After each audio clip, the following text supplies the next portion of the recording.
Hey guys, it's me Akash Sharma, aka Byte as you know me, and I'm back with another video after a really long time. And today's topics are gonna be top 5 cybersecurity certifications, something that we have all talked about as a professional. And I think it's important that I should be explaining a little bit to my students and the people who watch this channel. And yeah, so let's dive into the topic directly.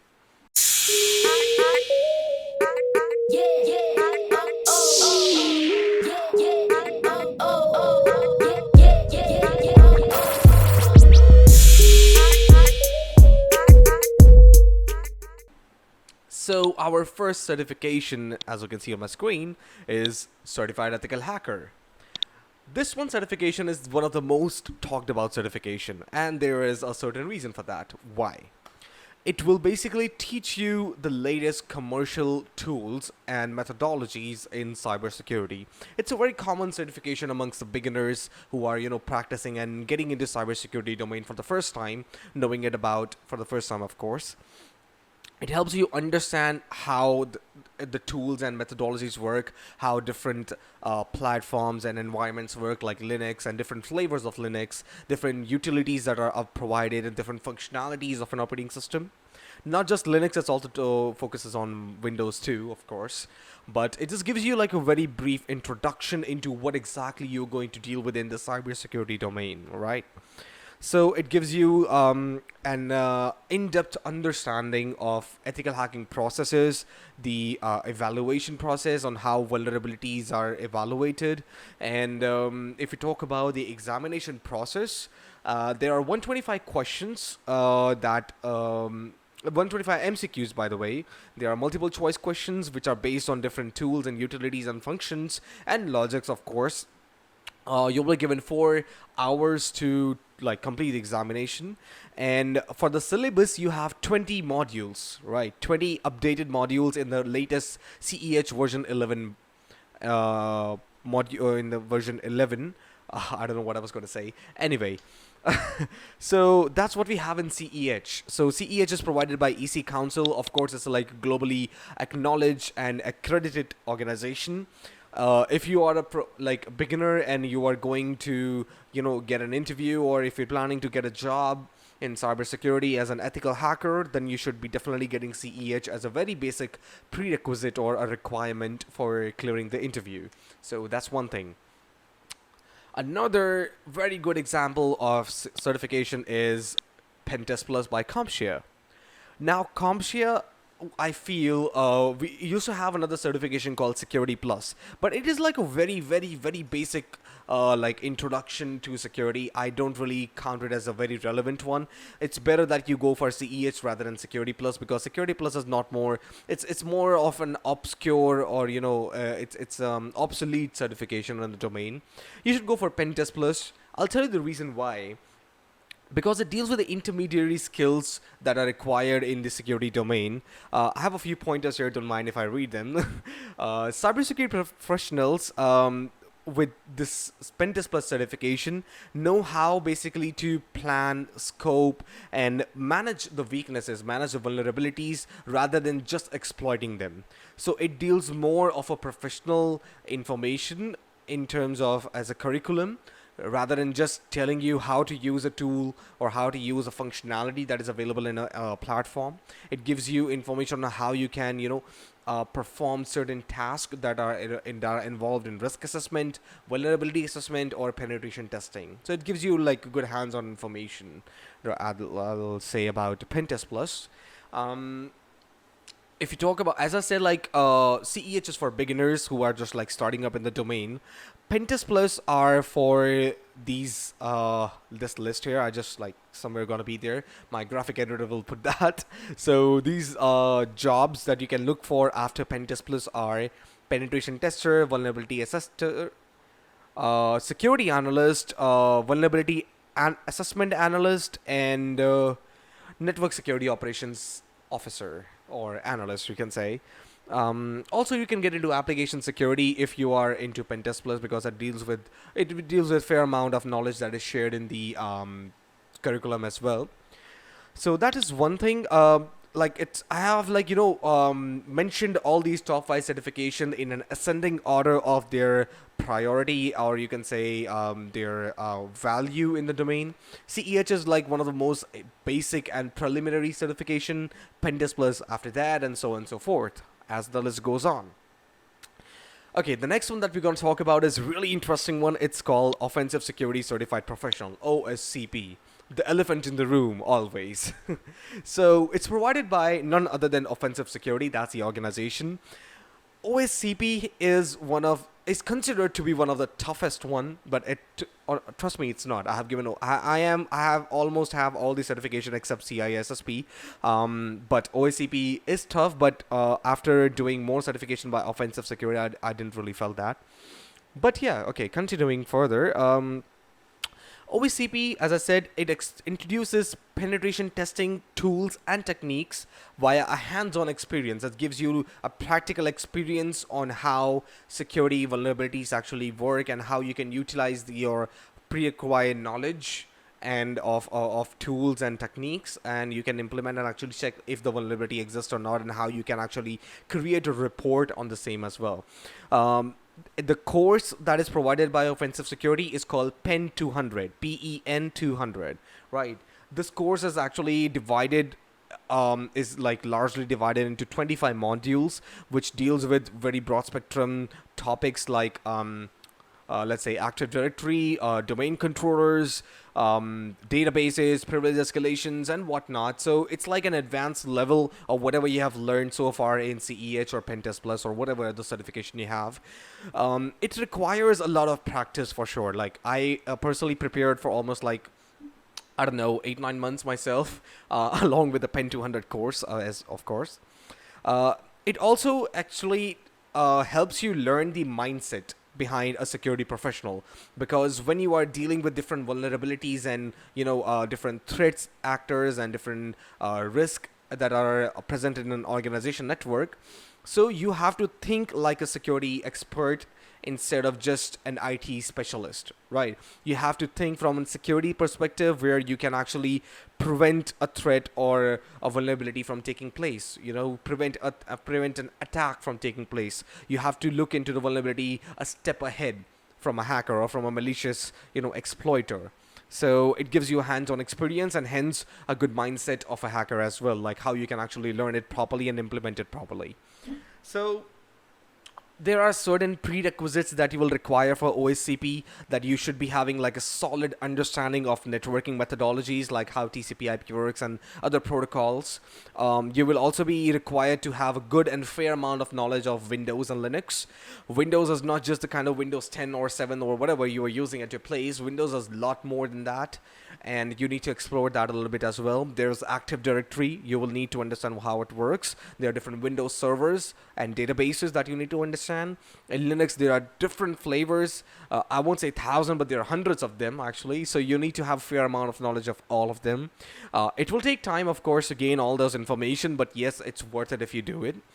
So also, OSCP asks you to be good at programming. So all my friends up there asking like if programming is necessary or not, yes it is. So if you want to clear OSCP, you need to know good amount of knowledge for Python, Bash, C#, C++, and yeah, that's if you're good with web applications. I think you will also require JavaScript. That's one of the requirements.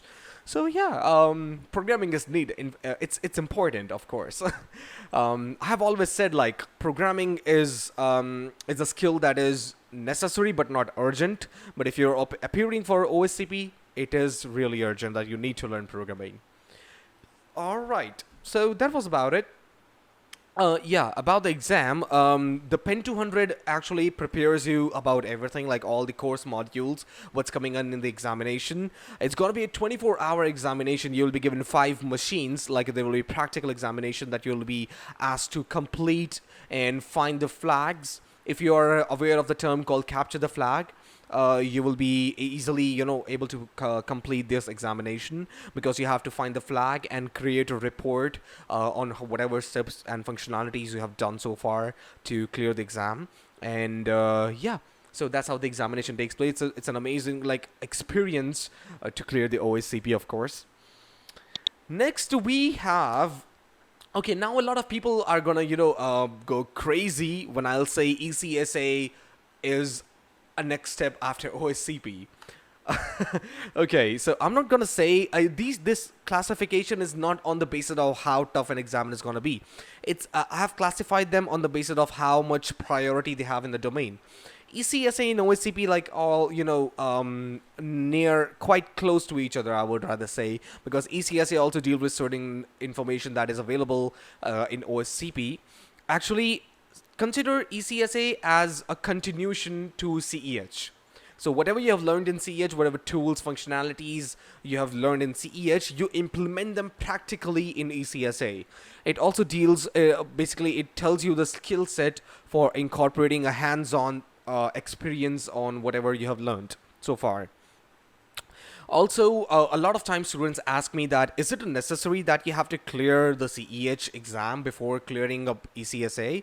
You don't really need CEH, to be very honest. I am encouraging more and more students, let them be beginners, let them be experienced, that if you really want to get, a good accreditation in the domain, you need to do CEH directly. Okay, I forgot to tell you that CEH and ECSA both have practicals. So theory is different, practical is different. So you can also opt for practicals. This is a must. I have done them as well. So yeah, they're really interesting, to be honest. Okay, coming back to ECSA. Okay, ECSA, as I was telling, yeah, you don't need CEH to perform ECSA. You can directly go for it because domain experts are actually looking for ECSA certified people more and more now as compared to CEH. But yeah, CEH is no harm. I mean, you can do it. It's easy enough. If you are prepping up for ECSA, you can easily crack CEH. No big deal.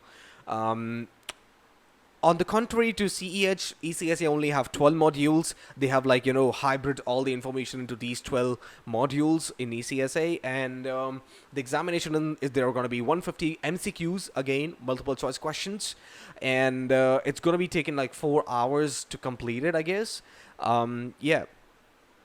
If I give you like a very brief dissection between CEH and ECSA. So CEH focuses on hacking tools and methodologies. ECSA focuses on pen testing methodologies and the execution of a particular functionality, or whatever you have learned in CEH. Let's say you learned about privilege escalation.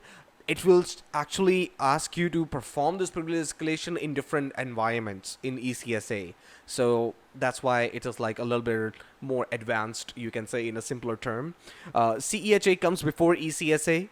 It is because in pen testing progression, because like as I said, like it's an advanced certificate, so that's the only reason CEHA is coming before, but it's not a prerequisite, as I already explained.